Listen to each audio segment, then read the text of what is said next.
of The Incredibles, the NSA tapes by Cartoon Sheet. What up, Twin? If you've got Tubby Joe Schmo over there with a laser pointed at his head, and he might have to wait in line a little while. Why is this guy literally Homelander? A lot of people tend to call The Incredibles one of the darkest animated movies of all time. You guys are probably aware of all the video essays on YouTube about The Incredibles, right? The ones delving deep into why it's a subversive masterpiece. Bro, I watched a streamer watch it live, and one of her main comments was she would laugh at something. This is a kid's movie. I'm like, damn, this is. Bro, because I remember he was about to break the white hair shorty neck. Yeah, he was about to. When he thought his family was dead. Not when he was still in the things. When she released him, he was about to. Yeah, bro. And secretly one of the darkest animated movies ever made. Now these are all perfectly fine, well-constructed videos, I got no quarrel with them, but something that always confused me is how so many people these days treat The Incredibles being a way darker movie than they remembered as some sort of massive groundbreaking secret when it's like...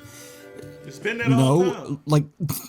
Dude, a guy throws himself off a building at the start of this movie. There's absolutely a ton of dark... And then sued him for saving him. For saving him, bro. For saving him. Bro, crazy. I haven't opened YouTube because of the AI shit. What the hell are you talking about? For subtext and more you can get from... What? You trying to sue some? Can I sue somebody for me not being rich? Oh my god. Oh, Aaron. That's your cousin. Absolutely a ton of darker subtext and lore you can get from the movie, thanks to its frankly incredible world building. But I think a lot of people tend to focus on all the stuff you can get on the surface level because they're now adults and can actually comprehend the dialogue and mature themes the film has always had, which is completely understandable. A lot of people still expect animated movies to be primarily focused on entertaining kids, and The Incredibles is one of the few animated movies they've watched that feels like it was also written with adults in mind. But yeah, The Incredibles has some dark stuff going on, and the scene that's always stuck with me since I was a kid is the scene where Mr. Incredible finds out about Operation Kronos, and we get a look at all of the superheroes that Syndrome had killed in order to train the Omnidroid. Not just because it's a fantastic scene in its own right, but also because we never actually see many of the other supers outside of The Incredibles and Frozone. In fact, it's only in the sequel that we finally get to see some other supers actually using their powers. We also never see much of what life was like in the superhero glory days before they were banned. Now, the obvious reason for all of this is that we don't necessarily need to see this stuff. The Incredibles has a very tight script, and that's one of its greatest strengths, but the lore-obsessed freak within me has always been interested in getting a glimpse of what everything was like in those days, and more importantly,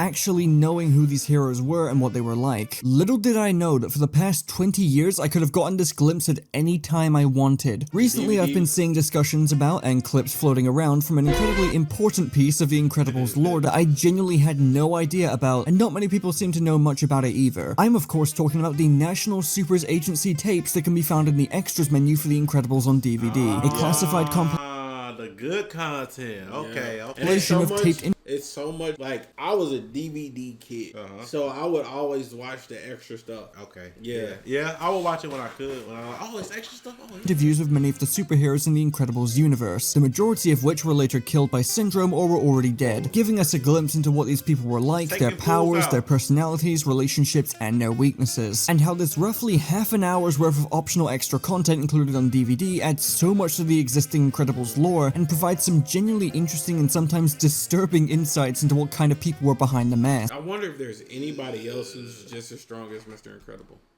I've had this in my possession for about as long as I have been alive, and not once did I ever think to check these out because I've never really been interested in the extras included with DVDs, which I know may sound heretical given just how much cool stuff used to be crammed into these extras menus, but that's just the kind of kid I was. Nowadays, given the frankly depressing state of DVDs and how there's just very little heart or soul put into their presentation or extra content, I would kill to have stuff like this back. It's so cool. Bro, especially they had games. Yeah, there's no need anymore. So it was so much information, bro. It was so cool back in the only stuff I really didn't care for was like when they package it as like a behind the scenes look at something, but it's really just them glazing the movie.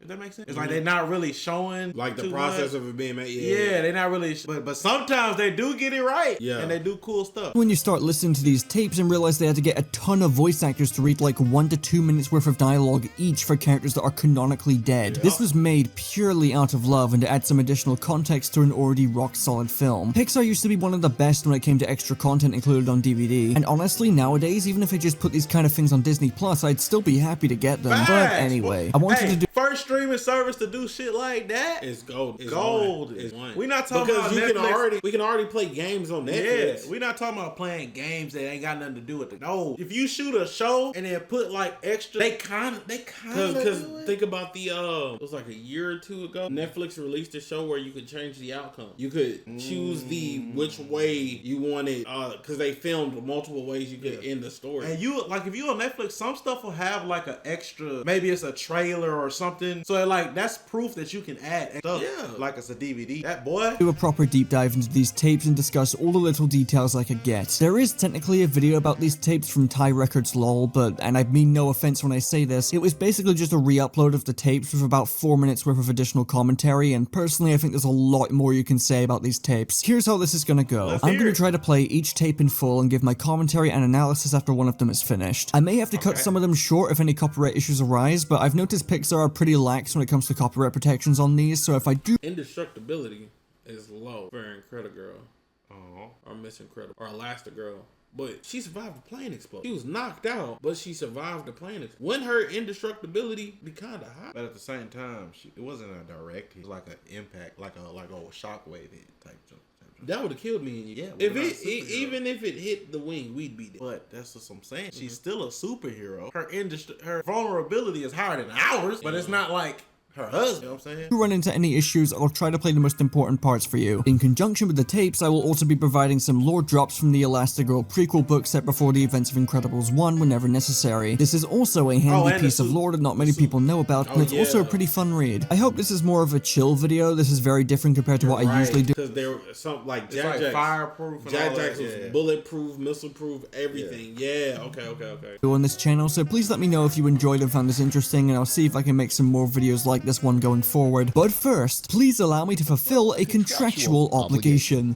This video is better, much immensely just once the tape itself is finished playing. I've also broken this video up into chapters, so if there's a specific character here you're interested in hearing about, then feel free to skip along, though I do recommend you watch in full. Alright, let's begin. Let's do it. I would low-key watch Do we have to talk about the thrilling Facts. 3? Yeah, yes, I was part of that group, and it was well-intentioned, a bit misguided. You know, let's face it, it wasn't really the thrilling 3. It was really the thrilling 1 plus 2 in Gazerbeam's mind. It was less than thrilling. Less than thrilling, that's good. Well, damn, she low-key her personality right here. She low-key has Escanor. Escanor gets stronger by noon. That's cool. Yeah. Oh, see, I started out in Arizona and then migrated over to Los Angeles, which was great. I had a great long run there. A lot of work to be done. A lot of superheroes see Los Angeles as kind of a launching ground, and to be honest with you, I didn't have a lot of places to launch to from there.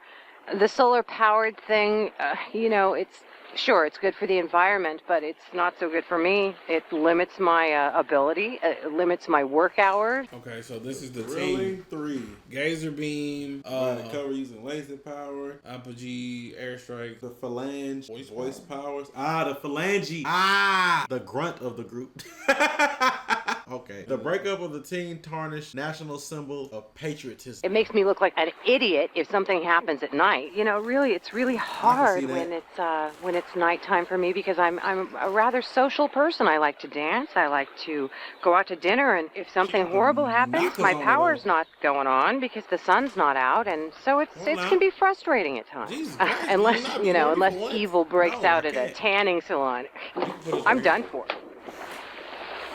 One thing you'll immediately notice about these tapes is the fact that every hero's weakness is either written down or said out loud by the hero being interviewed. You'll also remember that in the movie, Syndrome had spent a good while killing off these exact supers one by one, and to do that he would have had to have access to some sort of classified files to know about their secret identities and locations. Hunting down this many heroes who are not only in hiding but are protected by a small branch of the government is no small feat, and I personally believe that Syndrome somehow gained access to these files, which gave him all the information he needed. And I don't think it would have been that difficult difficult for him to obtain these files given his career as an arms dealer, and he likely had a good relationship with any government or agency buying from him. Then there's also the fact that Mirage does most of the scouting and spy work for him, as seen when she's tailing Bob and Lucius at the start of the movie, and when she successfully sneaks into InsurerCare to spy on Bob and deliver the message to him when he's not looking. This would also be a good reason for why these tapes were even made or thrown into the DVD as a bonus, giving us a look at all of the files Syndrome had on Super.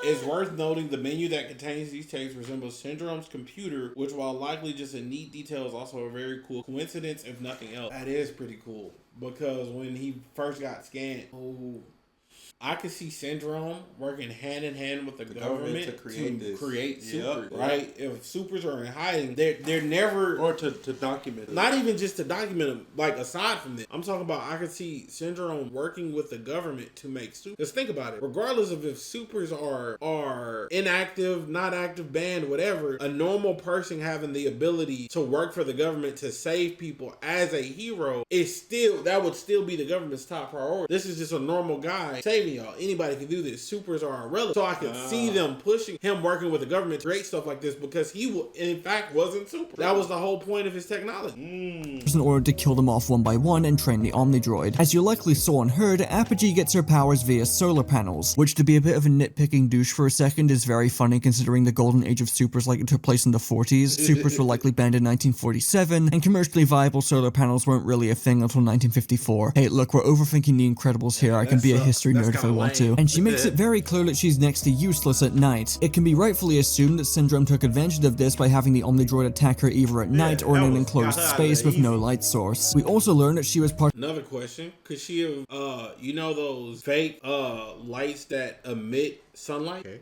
Like the greenhouse light? Could she have used those to get like maybe a weaker version of her power? Because what in sunlight gives her power? You know what I'm saying? So could we have faked her having that, like, her power or ability? You know what I'm saying? That's where I'm thinking. We got Mitchell and Andrew. The superhero group called the Thrilling Three that consisted of her, Gazerbeam, and the Phylange. We'll learn later on that superhero groups weren't that uncommon back in the day, but that they tended to fizzle out and disband due to friction between members, which may have added to the growing public resentment towards supers, given how the disbanding of these groups tarnished the national symbol of patriotism, which is something you probably don't want to do in a recently post-World War II America. Yeah. Blazestone. I am very independent. I don't need helicopters. I don't need airplanes. I can heat the air underneath me and lift right up, and I don't have equipment. The flames come straight at me. Okay, let's stop for... Oh, he probably sped her up for, like, copyright or something. Okay. Power type. Pyrotechnic kinetic discharge. The word discharge is just so off. Heat control and heat resistance, flies by riding on heated air. Water and cold. Okay. Is her weakness. She was on the beta force. Okay. Arrested in jail, recruited by NSA, watch closely to ensure she operates within NSA. Damn. Oh, question. You know what they should have... Oh, she was part of the Frozone? You know what would have been smart if they showed their status in these tapes. True. Not just their, like, alive, dead. What a waste. Some superheroes have equipment, and I think that's just a waste. You have to maintain it all the time. I just have my super suit, and that's about it. I like my independence. You know, the NSA knows that I'm very independent, and, you know, a team, you know, surrounding, you know, they do look after me, and which is good and everything. You know, they always have to keep an eye on me. I mean, I don't know why. I mean, I only light a couple of things on fire that I shouldn't light on fire. I mean, it's not my fault. I mean, it is very hard to, you know, keep everything under wraps. Sometimes my temper, you know, I can get a little bit hot-headed, but not much. I mean, when I think about things that kind of anger me just a little bit, you know, then boom, you know, the building lights on fire, and then next thing you know it, the hills light on fire, and then Frozone has to come along and you know. You think so? Yeah, because it looked like a longer section. The building lights on fire, and then next thing you know it, the hills light on fire, and She talk like XQC. Yeah. She talk like, you watch Unlock the Jail Experiment? It's a white dude in there with tattoos everywhere. He used to be a drug addict. He talk fast as hell. He talk like this.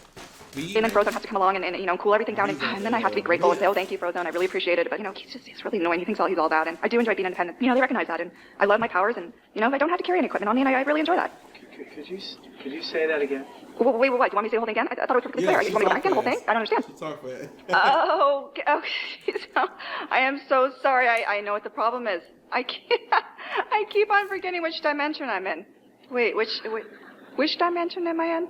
Blazestone is very interesting, and before anyone asks, no, she does not have any dimensional warping powers or anything of the sort. I've seen a few people online suggest that her comments about not knowing what dimension she's in after realizing she's talking too fast suggest that she travels through different dimensions, despite that not being one of her listed powers at all. She's just described as a pyrotechnic by the NSA, and if she did have powers of this magnitude, I believe they would have absolutely had it written down somewhere. So for all we know, she just has a habit of talking really, really fast. It's not a very exciting answer, but it is funny. As seen in the notes here, before she became a superhero, she was arrested and jailed for some sort of crime that we're not told about, only to be recruited and rehabilitated by the National Supers Agency, who kept her on a tight leash while she performed hero work. Surprisingly, she used to be in a relationship with Frozone, but that doesn't really get elaborated on too much, and she even teamed up with Universal Man as a dynamic duo called Beta Force, who seemed to only operate during the night compared to most of the other heroes who operated at basically any time. However, she would defect from the NSA and fall on the wrong side of the law once again later on. This isn't explained in the NSA tapes, but is actually shown in the Elastigirl prequel book, where she organized a group of criminals together in order to steal a bunch of stuff and leave the city, only to be foiled by Elastigirl, Downburst, Mr. Incredible, Frozone, and even Universal Man. Man, when you got a great property, shit just comes so, like, you know, really, your creativity can thrive. You know, your lore, your ideas, when you have a great something, your shit can, like, us, for example, we ain't got shit. So, like, we come up with an idea that's not necessarily, like, 1 in a million, but it's still a good idea, that don't mean it's gonna work. But, like, once you, like, Pixar, like, The Incredibles, it's hot, it's a hit, it's a damn near a #1. They can do shit like this, and it's fucking cool, bruh. After Blazestone was released from jail, she was targeted by Syndrome, who likely took advantage of her weakness to water and cold temperatures.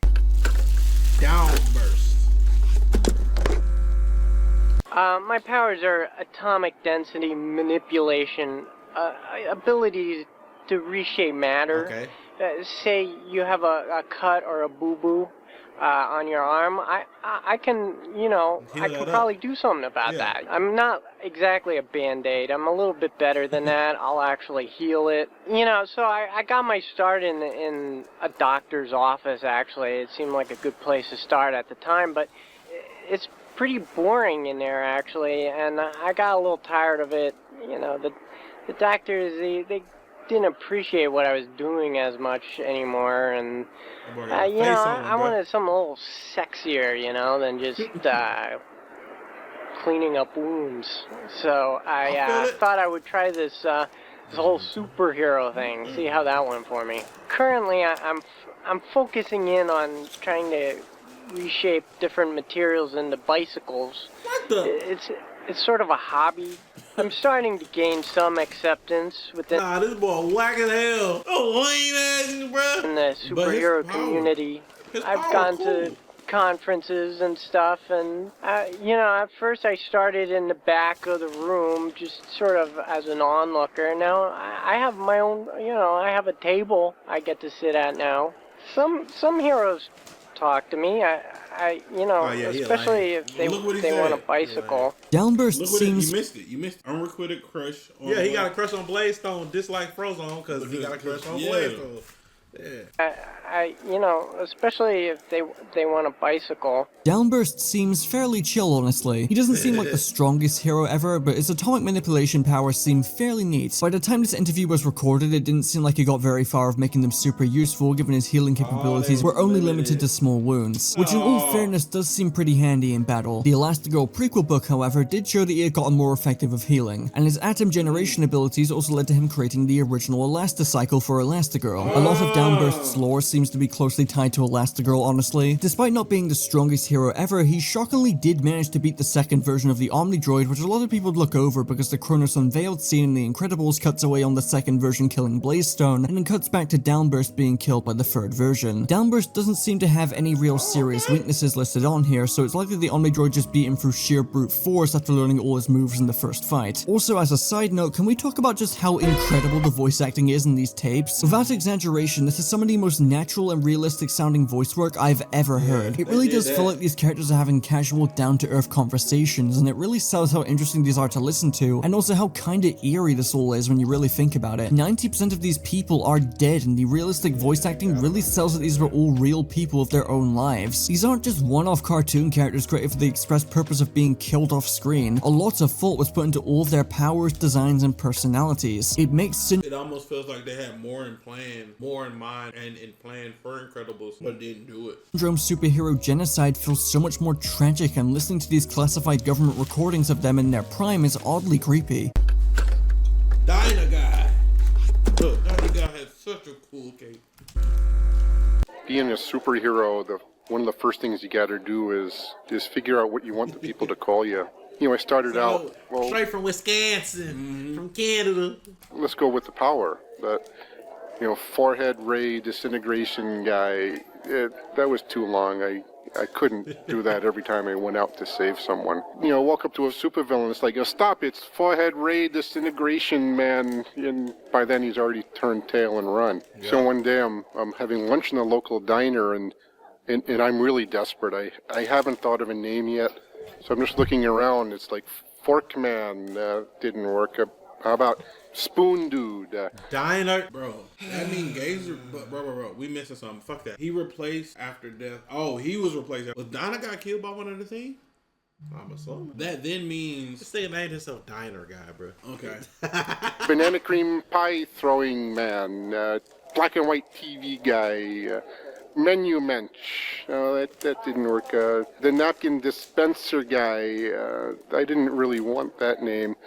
But I see the placemat, you know, it's Ralph's Diner, and thinking maybe Diner Guy, but no. Oh no, his cape. My name. His cape. Oh yeah. No, when she was saying all the capes that killed. Yeah, his cape. Yeah. Name's Diner Guy. It's like I'm only protecting the diner. When people come in, I defend the diner, and I didn't want to restrict myself to that. Keep thinking Dynaguy. It actually fit together. I thought it had a good ring to it. So we started saying it to myself. It was like dynamite and dynamo and dynamic and dinosaur. They all sort of meant big and powerful. And I just think all those words, they really sounded dynamic, which you put them together and you get me. It makes sense that he was impulsive and reckless, and then he died in action due to a suit malfunction. Dynaguy is the first hero we listened to who was already long dead by the time supers were banned in the first movie, being one of the many victims of cape-related suit malfunctions. Dynaguy, he had a great look. Oh, the cape and the boots. No capes. There isn't a whole lot we can get from Dynaguy other than he shot disintegration rays from his forehead, and he was the original member of the Phylange, only to be replaced by Gazerbeam after he died. It's also written down that the NSA managed to recover his ion propulsion gauntlets and considered reassigning them to another hero after his death. Okay. Come on, Elastigirl. When you're a female superhero, getting clothes that don't wear out after a couple of wearings. I mean, after one good fight, I don't want to look like a housefrau.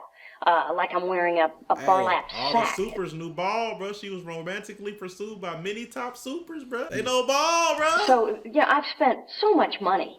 I've been broke trying to put together a good wardrobe for work.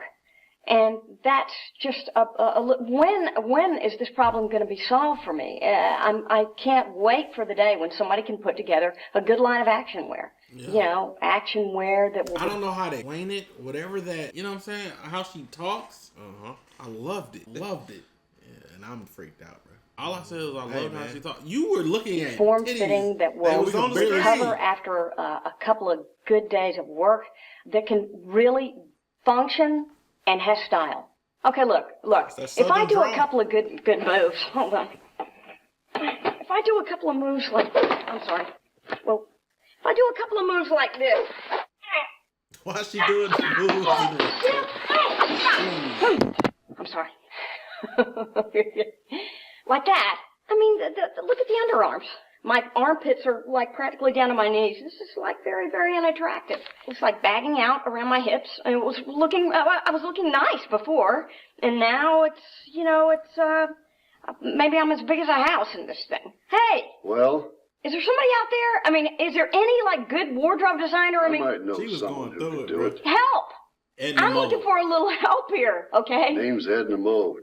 She is a bit tough to deal with, and she won't come cheap. You know what? I got a good question. How come the NSA, the National Supers Association, isn't paying for my action wear, huh? Just remember to save your receipts. I don't think you guys want me playing for any other team, do you? Even though we're all very familiar with Elastigirl by this point, there's still some cool points of interest here. She was offered to lead a new superhero team called Heroes Incorporated and denied the offer, and was often romantically pursued by a lot of supers and kept shooting them down, preferring her freedom and independence. This further adds to the juxtaposition shown with her and Mr. Incredible during the opening interview of The Incredibles, how Bob wants to settle down and raise a family, whereas Helen is still constantly thinking about hero work, and how once they got married and raised a family together, they completely swapped priorities. This interview also marks the first time Elastigirl is taught about Edna Mode, sparking their partnership and leading to the creation of her classic suit we're all familiar with. Towards the end of the interview, she gets a bit feisty of the NSA about how they aren't paying for her damaged supersuits, which are costing her hundreds, potentially thousands of dollars to replace, even making what sounds like a small threat to play for a different team if this isn't sorted out for her. There's a couple of conclusions you can reach with a statement like this, but given the time period, and stay with me here, she's probably referring to the USSR. We've already seen with the disbanding of the Thrilling Three that superheroes and superhero groups were closely tied to the image of American patriotism, and given the Cold War technically commenced in the mid-1940s and before supers were banned, that gives this little threat a lot more weight. Now, I don't think Elastigirl was genuinely going to team up with the USSR if her suits weren't paid for, but I do think she was being cheeky and tried to light a fire under the NSA's ass so she wasn't forced to pay for suits that couldn't withstand her powers. You see, when one is a superhero, there's this cocky, fucking cocky. He's intelligent. He's the smart, max intelligent power type.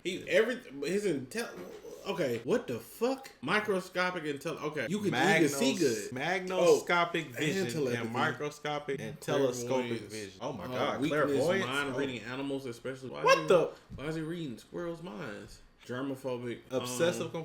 He got okay. Sure.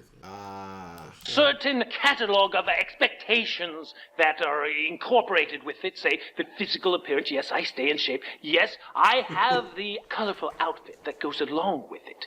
But you see, what is inside? The perception, the sensitivity, the foresight, and the psychic awareness are what is important and what makes us different.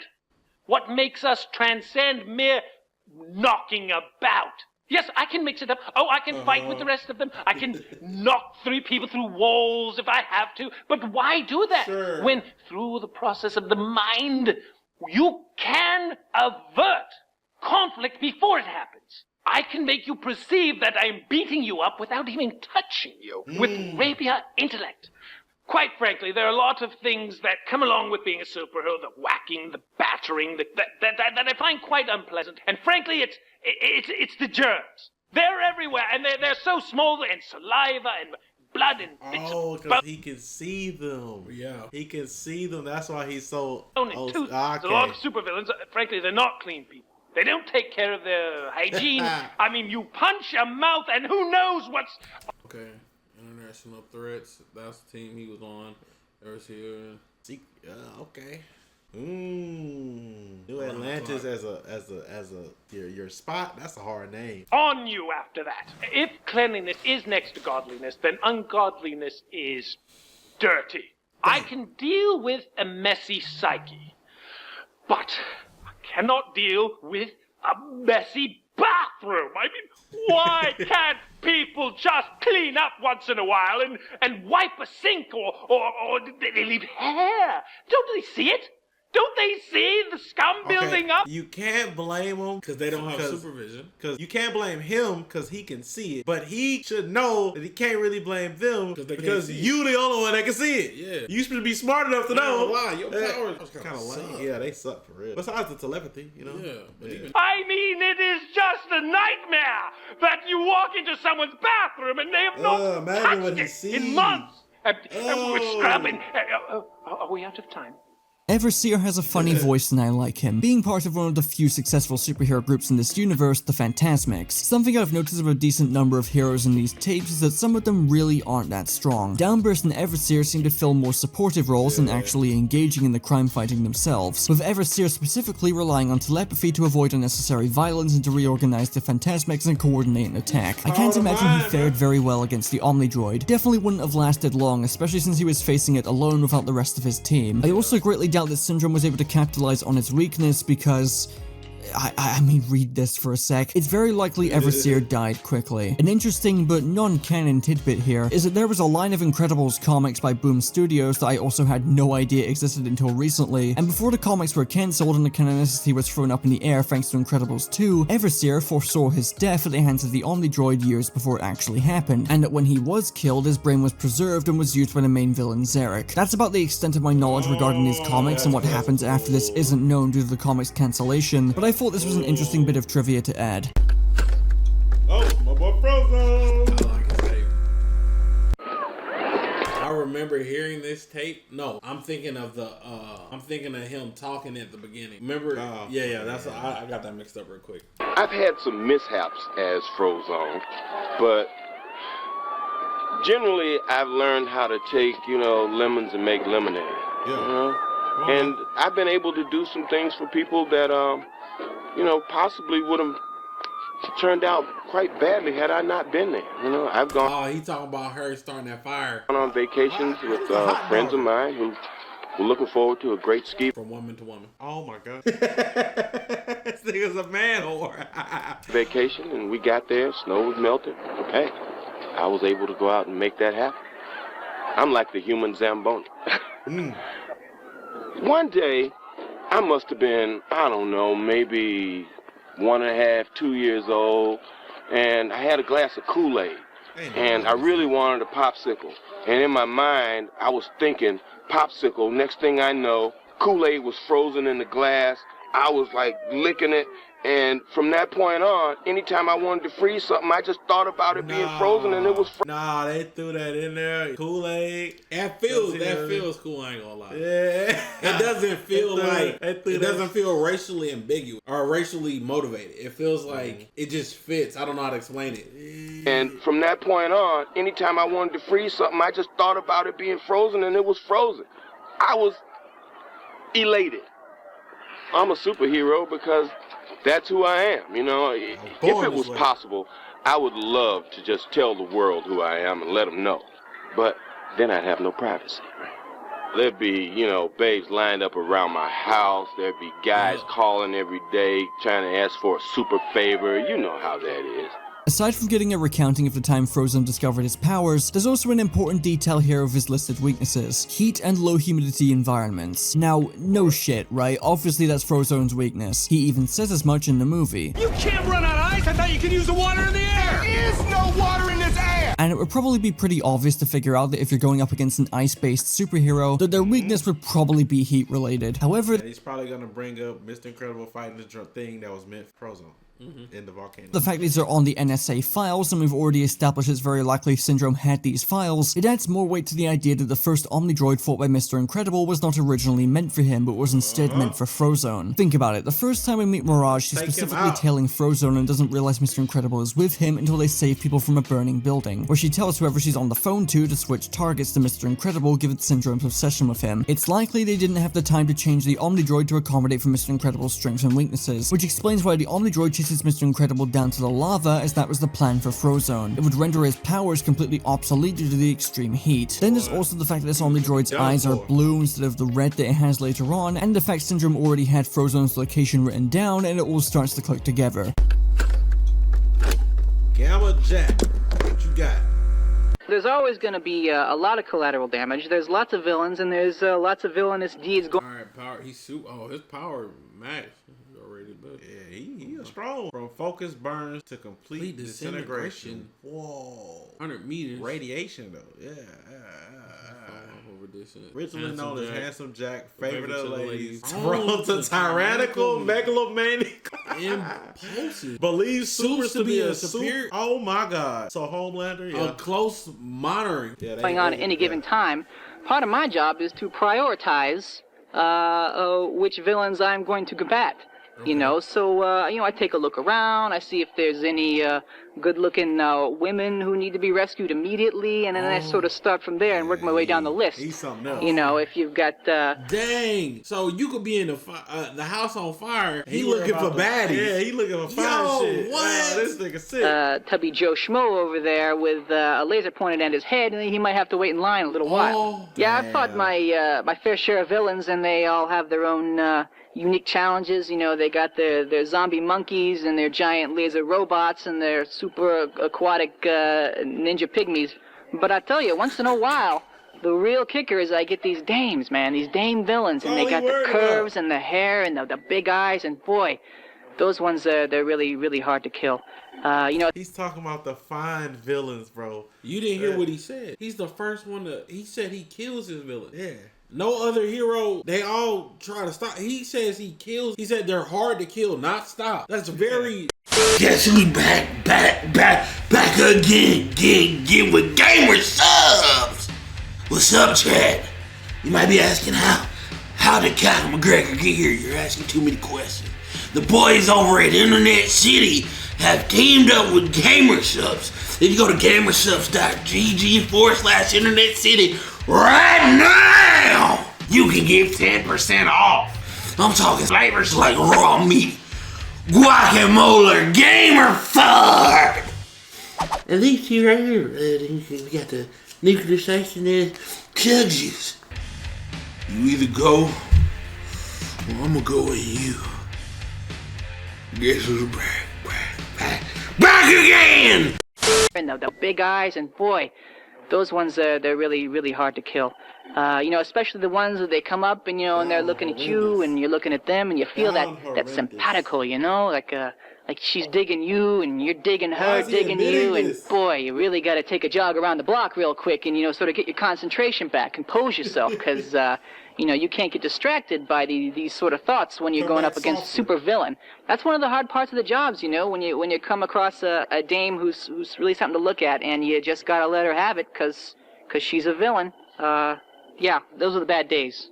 Holy God, a Gamma Jack is a piece of work, alright. This was the tape that convinced me to make this video in the first place, and it's probably the most known about and discussed tape of the bunch due to how obscenely out of pocket this guy is. Firstly, let's talk about Jack's powers real quick. Controlled radiation bursts, from focused burns to complete disintegration. I really want to know how Jack even died to the second Omnidroid he fought, because he is incredibly overpowered, and given his personality, super dangerous. He can either choose to shoot you with a cancer ray, or just straight up toss a nuke at you. Why would you even be a criminal in Metroville when this guy is running around? What if he faked his death? Or he just used the baddie to distract his ass. I doubt it. I mean, she was.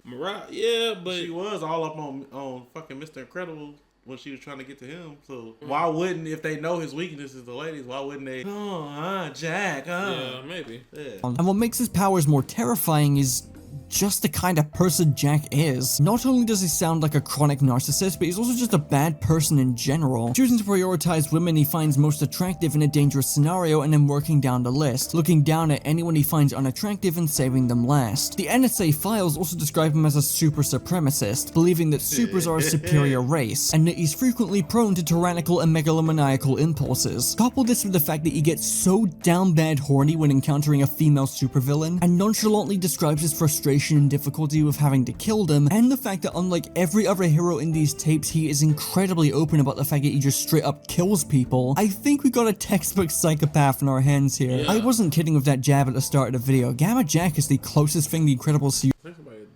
Was it the door? What? Oh, hold on. I wasn't kidding with that jab at the start of the video. Gamma Jack is the closest thing the Incredibles universe has to Homelander. He scares the NSA so bad they have him under close A-level monitoring. There was a legitimate risk that this guy could have become a supervillain later down the line. I mean, Christ, his original name was Handsome Jack. I mean, you know what I'm gonna say. I'm honestly shocked it took Mr. Incredible saving a guy from killing himself and injuring a bunch of people in a train accident for the public to officially turn against heroes, when you had people like Gamma Jack running around giving people cancer and likely leaving hundreds of people to die just because he's a massive horn dog. Any so-called superhero who describes civilian casualties as collateral damage is a massive red flag. And honestly, as bad as this might sound, I'm kind of bummed they killed him off in the first movie. There is so much potential. It's low-key, they low-key fucked with him for real.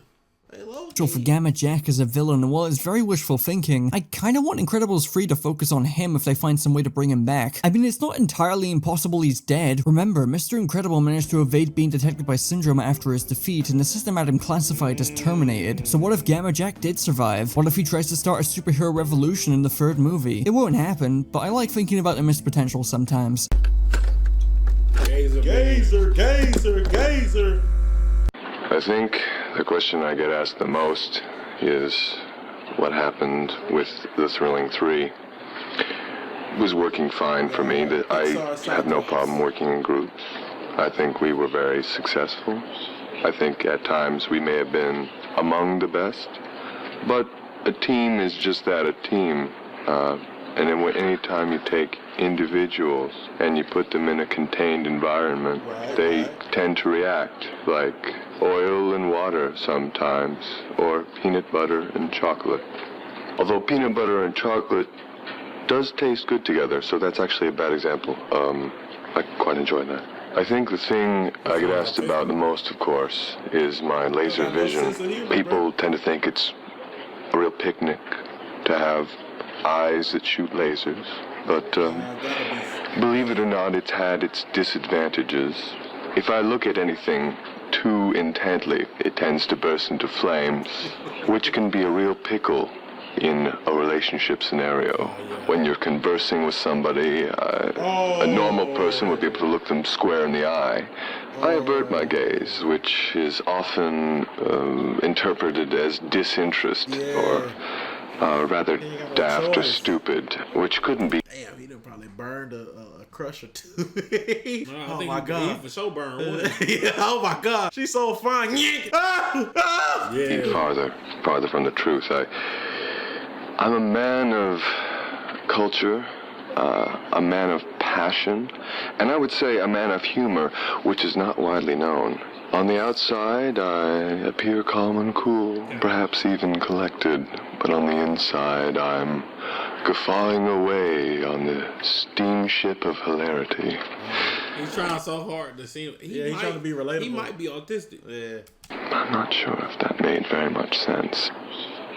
Firstly, I didn't expect Gazerbeam's voice to be that deep, my goodness. And secondly, yeah, Gazerbeam's kinda dull. He seems like a super nice guy and everything, but the NSA writing down that he has no sense of humor is probably the funniest thing in these tapes. It's interesting to hear him talk about the Thrilling 3 in comparison to Apogee though. Apogee seemed to be very frustrated with the fact Gazerbeam seemed to take the spotlight after he replaced Dynaguy, and how they weren't much of a team at all after Dynaguy died. You throw in the fact that Apogee's powers made her useless during the night and the possibility that the Phylange was losing his powers over time, and it becomes clear they just didn't work well together and it led to the team disbanding. Gazerbeam on the other hand was completely unaware anything was wrong, not due to ego or denial or anything, but because he just isn't great with people. This can also be seen in the file for the Phantasmic, since Gazerbeam actually used to be a member of the team but left due to him and Everseer not seeing eye to eye. I find all of these details about his character fascinating, especially because in the movie we don't really know much about Gazerbeam other than he used to be friends with Bob, advocated for the restored legality of superheroes after they were outlawed, and was probably the most important player in Syndrome's downfall when he carved a password to the computer in the wall. Honestly, the more I learn about Gazerbeam, the more upset I get about his death. Incredibles 2 had a deleted memorial service scene for him that also provided a decent backstory for him, how he was encouraged to be a superhero by Mr. Incredible, Frozone, and Gamma Jack, what the fuck are you hanging around him for? And how he really struggled to integrate back into civilian life, given he was already a societal outcast and struggled with fitting in. It makes his death specifically pretty heartbreaking. Listening just to that one thing, right, about Mr. Incredible being around Gamma Jack, it feels like Mr. Incredible just was like, oh, Jack's a good guy, he says some crazy things, but he's a good person. He's a super. And I feel like he said it was one of those joints. Hey, how you doing? I'm Hypershock. Spartan helmet. So I have seismic wave generation, which is the ability to create earthquake-like disruptions in the ground to stop the bad guys with my dual seismic amplification hammers on one on each hand. No, I did not buy them at the hardware store, haha. Fly around with my vector thrust fusion rocket rucksack, getting from place to place, and my powers enter. Need a wrong nigga to have this power. Bad temper, need a lot of praise. Oh yeah. Fondness for drink. Sexual and non-solid materials, but if I can get a 6.0 on the Richter scale, I can generally stop whoever's out there. And we got to talk about this. Why is he getting mad? Hang on. Hey, Irv. Hey. Where's Irv? Coffee. I need. Yes. Hello. I need some coffee. Very nice. No, I don't want tea. I want coffee and put some aspirin in it or something.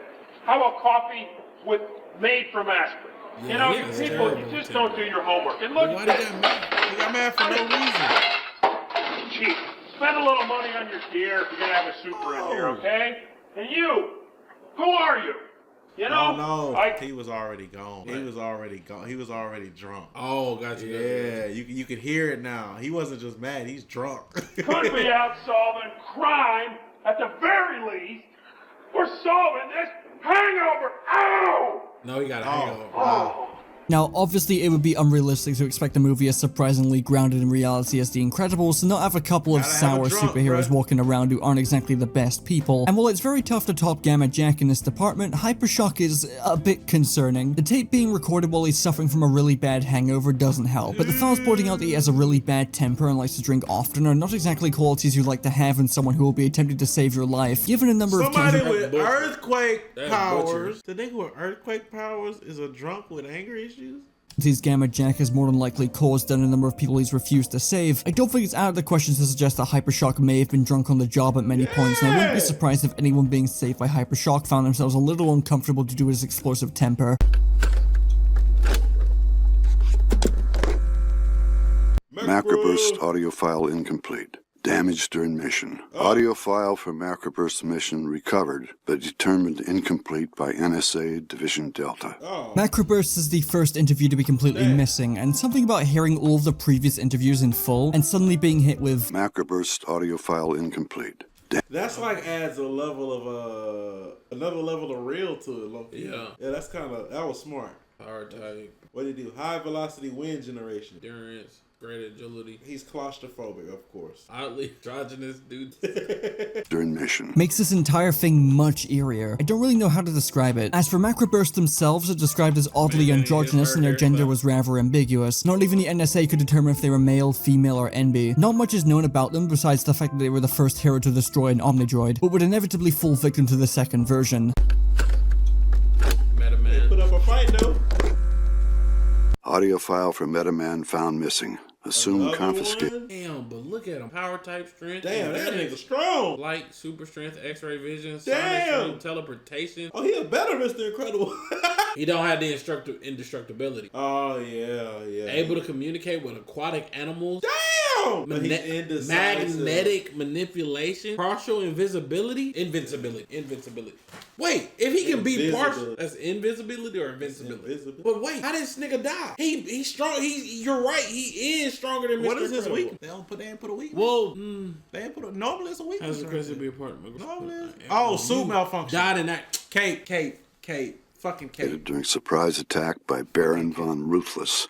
Metaman's file is also missing, but there's actually a decent amount here. For one thing, Metaman was also shown as one of the many heroes who died due to a cape malfunction as shown in the first movie. Which is a shame, because looking at his stats, he seemed absolute. But, okay, that's cheap, because if he's strong enough to fly through that means the cape would have had to be. Yeah, it should have ripped. Or maybe it was made by Edna and was super. Yeah. Oh, it was made by Edna. He cracked. 3 out of 4 bars maxed out, 1 nearly there, and only suffering in intelligence and indestructibility. This would suggest that Metaman might have been one of the strongest heroes on the planet. Look at how many powers this guy had. Flight, super strength, x-ray vision, teleportation, magnetic manipulation, partial invisibility, and could even communicate with aquatic mammals. Bro, he had so many powers. He was that ninja. Just dumb, for real. It's a massive hodgepodge of powers to throw into one guy. He's like a Superman Swiss Army knife. In fact, it's likely he was considered by many to be this universe's equivalent to Superman and seemed to genuinely be committed to hero work. If any other hero had asked the NSA if they could oversee all of the current superhero teams, I think they would have been shut down. The fact the NSA were considering it shows just how much they trusted him. The reasoning for the file being missing is that it was apparently stolen by Baron von Ruthless, a notorious supervillain in the world of the Incredibles and the sworn enemy of Metaman. So notorious, in fact, that there was even a time where Frozone got caught by him and managed to escape due to Ruthless's habit of monologuing, which, if you don't remember, is the story Lucius recounts to Bob near the start of the movie. What does Baron von Ruthless do? He starts monologuing. I mean, the guy has me on a platter and he won't shut up. I think if Metaman had lived beyond his cape malfunction, Syndrome probably would have been cooked, right? Like, I just don't see how he would have died to the Omnidroid.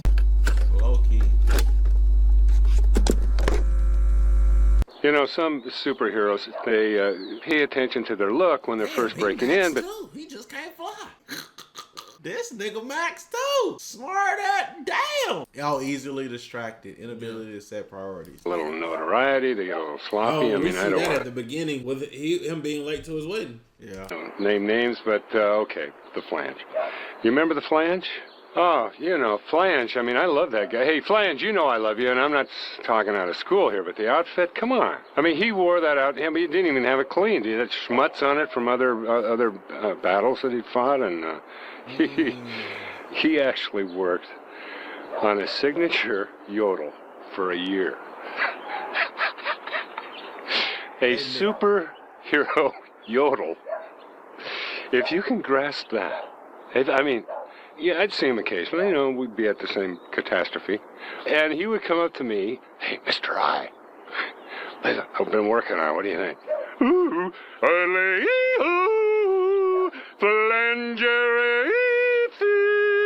This nigga's sitting on his boy.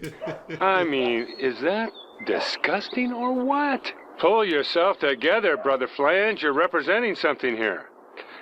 It was embarrassing. It was a waste of time. And quite frankly, it was denigrating to the profession. Kids cannot look... Right there, denigrating to the profession. That puts in perspective why he would be so cool with Handsome Jack. Anybody that loves being a work, yeah, anybody that loves it. Yeah. Up to a yodeler. What I find most interesting about Mr. Incredible's file here is not just the acknowledgement from the NSA that he was extremely possessive over the Incredible, something that would become way more obvious in Incredibles 2 when he found out it was being sold at an auction. They said it was... That's my car! But also this little bit of info here. Ability to sense imminent danger. Now, I had no idea this was an actual power Mr. Incredible had until now. I thought he was just super strong and hard to take down, but apparently he had an uncanny ability to sense imminent danger. That alone recontextualizes a lot. Like the scene with Bon Voyage, for example. I thought he just heard the beeping of the bombs, but from the distance he was at, it had to have been almost impossible, so he probably just sensed that something was wrong before getting closer and finally being able to actually hear them. And then there's also what this adds to him in general when he has to go into hiding. Bob's midlife crisis will likely have been worsened because of this power. Constantly being able to... He going about his day. He like, it's like an ultimate spider sense. I can sense it up, Allie. I can sense it up. Yeah, that had to be. sense imminent danger happening and the frustration he feels knowing he can't do anything about it without risking him or his family's safety and security and breaking the law. If I was given the ability to sense any kind of danger before it happens, and I was forced to do nothing about it for the rest of my life when I know I can be the difference maker, it would probably drive me insane. It's no wonder Bob found it hard to settle down like Helen did. He's got a stranger danger whistle going off in his head every time he walks down the street. Christ, what... He wanted to, but under the guise that superheroes were still... Yeah. An agonizing 15 years that must have been. Uh-oh, the Phylange. I need to hear this. This thing gonna sing. He said, I'll be happy. He said, what about my song? To answer any questions you have. I just, you know, it's kind of off day for me. I blew out the pipes. I was trying to seal off this thing that came out of the water. You know, the villains, they always got those bases and stuff. So the funny thing is I blow out my pipes by blowing out the pipes. You know what I'm saying? Yeah. It's a little joke, you know. The play on words. Yeah, well, you know, the Thrilling Three, what can I say? That was a good idea. Yeah, they don't mess with my boy. Demands the respect he doesn't earn. He's selfish. Never embraced by the public. Damn. Quit Thrilling 3 because he saw the team as Gazerbeam's game. I'm not sure I really know what happened. You know, people blame me and they say there were these, you know, conflicts. Excuse me. This nigga weak as hell. A little dry, but you know, I don't know what they're talking about. I mean, you know, Gazerbeam and I got along fine. Excuse me, I'm having a little trouble. You know, it was a democratic situation. You know, it was good. I don't know what people are saying. Excuse me.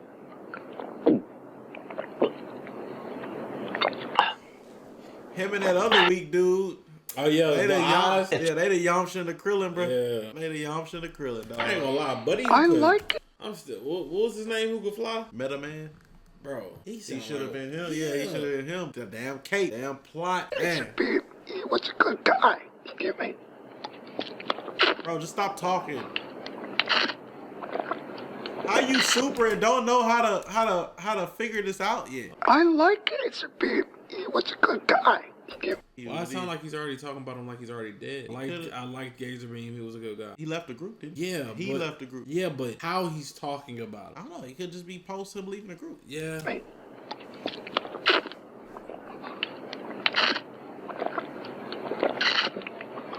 The Phylange was one of the more unpopular superheroes with the public, struggling a lot with the fact that he was never embraced by them and desperately wanting to.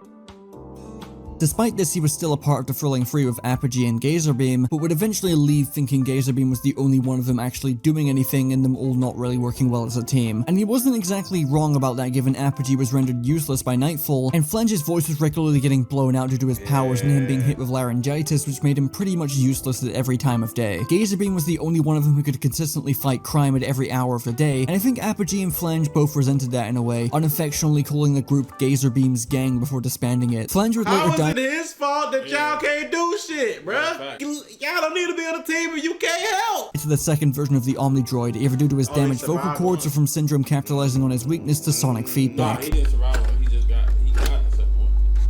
Remember the other dude beat the first? Okay, yeah, he just got the second one. Yeah. Audio file for Plasmabolt erased inadvertently due to Plasmabolt's electromagnetic aura.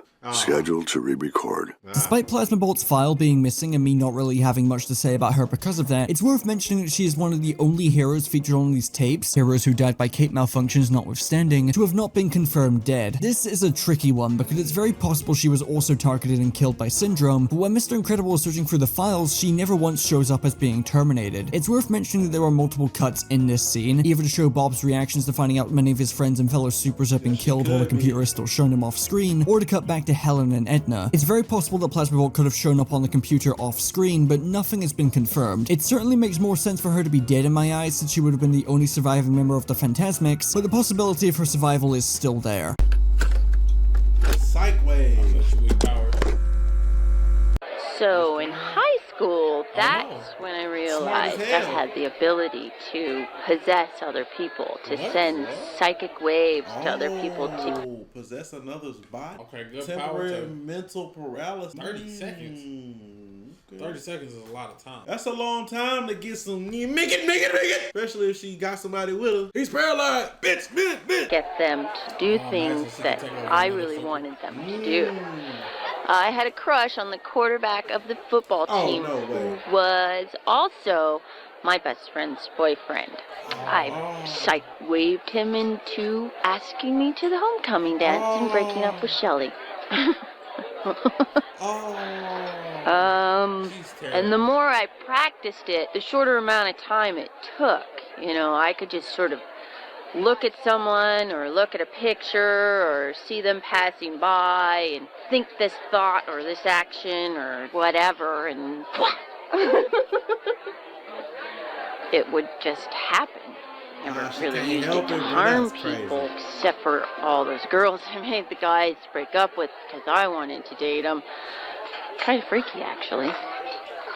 Psycwave is a fucking freak. I wasn't kidding earlier when I said there were some pretty disturbing supers in this universe, and Psycwave is definitely one of them. I really want to know the limitations of her powers, because she's able to possess anyone she wants through either looking at them or looking at a picture of them. Like, that is just insane to me. Not to mention how gleefully she's talking about how she would just randomly practice possessing other people to do her bidding. To the point and she's paranoid. Psychic powers and paranoid? Went to possessing multiple guys to have them break out with their girlfriends simply because she wanted to date them instead, including her best friend's boyfriend, by the way. Psycwave is absolutely unhinged, and the fact that she's paranoid does not surprise me. Recounting all of this stuff with a smile and looking back on it while laughing is just peak sociopath to me. She is sick in the head. There is some debate as to whether or not she survived the Omnidroid, despite being shown that she was terminated. The official Incredibles wiki states that Syndrome never found her body, but I can't for the life of me find a detail that confirms that. So as far as I know, that crazy bitch is dead. Splashdown. Alright, what you got, Splashy? Splashdown audio file irretrievable due to water damage. Splashdown's recording is missing, and aside from being another cape victim, I'm good just moving on to the next one. There's not much to say here. There's vapors kind of gases in the air, and I can take them in. I'm kind of like a sponge in that way. I emit them however I want. I can emit your oxygen. I can emit. Hold on, graduate student in chemistry, excellent multitasker, but she's sensitive to criticism. Oh yeah. Damn. Polarized sonic imaging lenses, flight powered by vapor emission, functions like a sponge. Carbon dioxide, carbon monoxide, you know, whatever you need. It really depends on the situation. Say there's a fire, you know, and I gotta save people or whatever. Basically, I can take the oxygen out of the air, and that stops the fire. On the other hand, if there's a bad guy, I just emit the oxygen, and the fire gets a little crazier, and then, you know, bad guys smoke. It's kind of awesome. I mean, because I'm all about gas emissions. Yes, I have been the butt of many jokes. Maybe it's just because I'm too... What? What? Not laughing in her face. I said butt. Ha ha ha. It's a good time. See, this is exactly what I'm talking about. I've got powers. They involve gases. What do you want? Fart's gotta be diabolical. Stormicide seems like one of the cleaner superheroes in this world, honestly. I could make some juvenile jokes about her powers, but they already did that for me, and they're also just genuinely pretty cool. What I found the most tragic about her, though, was the fact that she was studying chemistry and fighting crime while caring for her ailing uncle. If that uncle was still alive by the time Syndrome found her, then it's likely he was left alone without a caretaker and probably died alone without anyone around to keep him fed or medicated, which is genuinely pretty heart-shattering to think about. Stratogale's mission audio file deemed incomprehensible. Suspect either faulty recording equipment or a high level of ambient wind noise. Today I found out that Stratogale was a teenager. You know, the character in The Incredibles that got caught by her cape and sucked into a jet turbine. Literally... She was just a teen. No. He shredded to death. Yet she was just a teenager apparently, which, Jesus Christ. It hits harder when you read her file and realize that she was genuinely a really sweet person. She communicated with birds, for God's sake. Fluent in 6 dialects. Death stuck with Edna the most out of all of the heroes who died from cape malfunctions. It's very easy to view Edna as the funny and tactless character that she is, but as funny as her whole no cape spiel is, it's clear she's vehemently against capes for a damn good reason. If a suit I designed resulted in the death of a teenager, I would also be kinda shaken up by that fact and never design a suit with a cape attached to it ever again. By the way, I think it's obvious by this point that whatever timeline The Incredibles does have, it isn't exactly delicately written. Stratogale was apparently a friend of Mr. Incredible and Elastigirl, showing up at their wedding along with a bunch of other heroes. Her appearance does not look any different to the time she died. Most signs point towards The Incredibles being set in the early 1960s, placing the years Bob and Helen got married and Supers being banned around 1947. The exact date Edna gives to Stratogale's death is April 23rd, 1957, a full 10 years after Supers were banned. Not only does it not really make much sense why there's high-profile super activity going on 10 years after it was outlawed, but Stratogale is apparently supposed to have still been a teenager here, which I don't believe makes much sense. Either the NSA files haven't been properly updated since 1947 and were only updated to mark her death in 1957, or this entire timeline wasn't thought out that well. Sorry to be annoying about it, but it's been bugging me for a while. Call it out then, Thunderhead. Thunderhead PSA, stay in school, take 1. Hello kids, this is Thunderhead. I wasn't always a superhero, but now I am. And I didn't graduate. I thought I was trying to tell him to graduate, wasn't I? Hello kids, this is Thunderhead. Please stay in school, otherwise you'll wind up like me. That's not right. I don't know where I'm going with this. You told me there was going to be a script. He adopted 5 kids and died. Nigga, his powers are harnessing, controlling storms. His weakness is clear day. Bro, he gotta be in rain all the time. Nigga can't enjoy a clear day and fight crime. Oh no! Because he can't harness a storm. Yeah. Or something. Well, I don't read. Dude, but you were gonna tell me what to say in through the headphones, and you're not telling me anything except go again. He can't even read. Damn, bro. Damn. He adopted 5 kids and can't read and died. Hello, kids. This is Thunderhead. I didn't like school much, but maybe you will.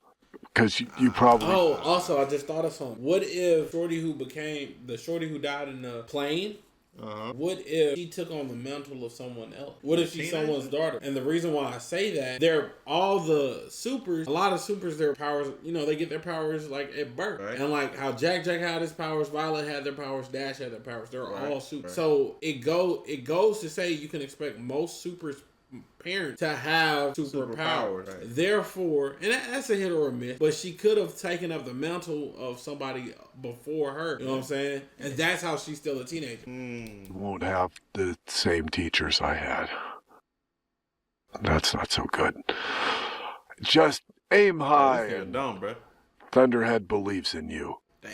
But he thank you. Kids. Thunderhead's interview might be the saddest of the bunch. Edna described him as a really nice guy in the movie, but this tape really sells that for me. I get the impression Thunderhead isn't just dim, but might be mentally impaired in some way. He didn't graduate high school either, and his comment about his teachers gives the impression he may not have had the most respectful or accommodating upbringing. He also clearly struggles with the directions being given to him for the stay-in-school PSA he's recording, and it just makes me feel really bad for the guy. He also adopted 5 kids of his own that he raised alongside his roommates, only referred to as Scott. I'd make a comment about how it can be easily inferred from this that he's probably gay, but I can't really say for sure. Still though, the fact he died in action and left 5 kids to be raised by his roommate and no one else is just really sad, honestly. On his boots! Hell! Okay, he better be strong. Universal man. Most superheroes have the alter ego so they can have the so-called normal life. Me, I choose not to. I don't see why I get so much flack for not having an alter ego. I mean, it's supposed to be a secret. No one's supposed to know. So what's You can form a black hole? Yeah, that's... Damn. Okay. Low self-esteem. Wait. So if I take a girl on a date, I'm wearing the costume, sure. They like to bask in the awe of Universal Man. But then we're alone, with the candlelight music and the pericomo and the fragrant oils and things of this nature.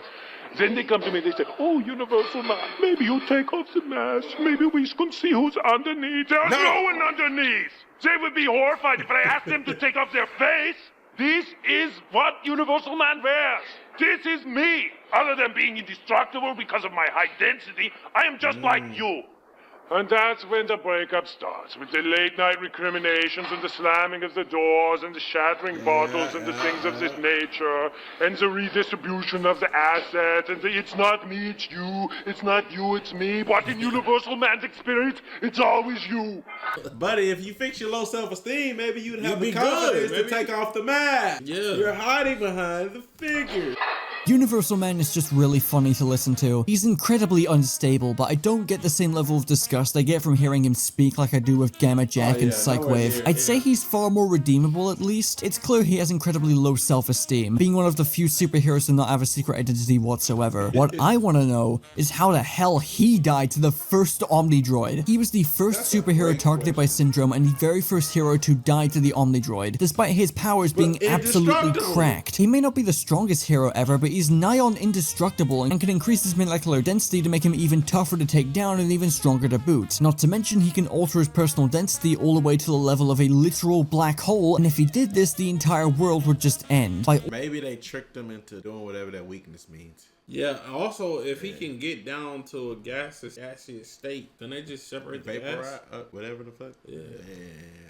All accounts, he should be one of the few characters in this world who is practically invincible, and yet he still died to the first Omnidroid. Fucking how? I get that he's clearly not intelligent, being like a couple points above Thunderhead in that regard, but he had to have been caught off guard and killed immediately, right? I just can't imagine a... Nah, they tricked him brains. It had to be like outsmarted his ass for real. He got a very scenario where he could see the very first Omnidroid coming and still die somehow. Sorry, Universal Man, your powers are cool and your voice is funny, but you are the biggest fraud in this universe by a long shot. Damn, that's all the tapes, bro. That was good, bro. That was and those were all the tapes available. That was good. That was a great video. Available on the Incredibles DVD. I hope this was an informative and interesting watch. I certainly found myself in awe at how much detail was put into these, despite them being completely optional content. Now I gotta go watch number 2, bro. Yeah, watch number 2. I don't remember number 2. Number 2 was good. It was just about Elastigirl. Yeah, I don't remember number 2. And then I just seen somebody watch number 1 on a stream, so that one's fresh in my mind, and I've seen it multiple times. So I gotta go watch number 2. Get that going. W video.